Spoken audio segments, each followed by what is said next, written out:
Narinig mo na ba ang salitang Yanggaw? Noong 2008 ay nagkaroon ng pelikulang Ilonggo na pinagbibidahan ni na Joel Torre, Ronnie Lazaro, Aleera Montala, Techi Agbayani at Manu Respal. Isa itong Filipino indie horror film na isinulat at idinirect ni Richard Somes. Sa isang tahimik na baryo sa Pilipinas, may isang dalaga na nagngangalang Maria na bigla na lang nagkasakit. Walang nakakaalam kung ano ang dahilan ng kanyang karamdaman, ngunit kakaiba ang kanyang mga sintomas.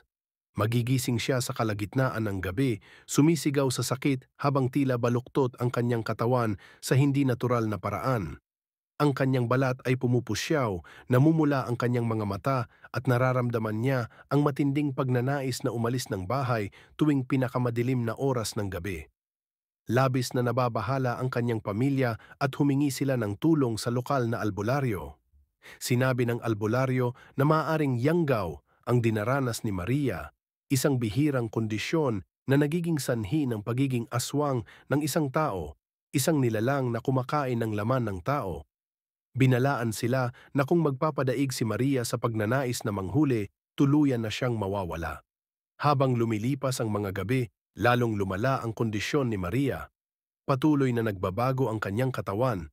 Nagsimula na siyang magtangkang umalis ng bahay sa kalagitnaan ng gabi at bumabalik lamang bago magbukang liwayway, balot ng putik at dumi. Sinundan siya ng kanyang pamilya isang gabi at nasaksihan nila ang nakakatakot na tagpo. Si Maria, hindi naganap na tao, ay nakayuko sa bangkay ng isang hayop sa gubat, nilalamon ang mga labi nito. Sa matinding takot, hinanap ng kanyang pamilya ang lunas, ngunit huli na ang lahat.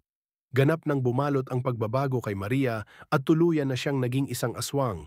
Isang gabi, tuluyan na siyang naglaho sa kadiliman at hindi na muling nakita pa. Nagsimulang kumalat ang mga kwento sa baryo, mga hayop na natatagpo ang wasak-wasak, at may mga nagsasabing naririnig ang mga iyak ni Maria sa kalagitnaan ng gabi, umaalingaw-ngaw sa mga puno.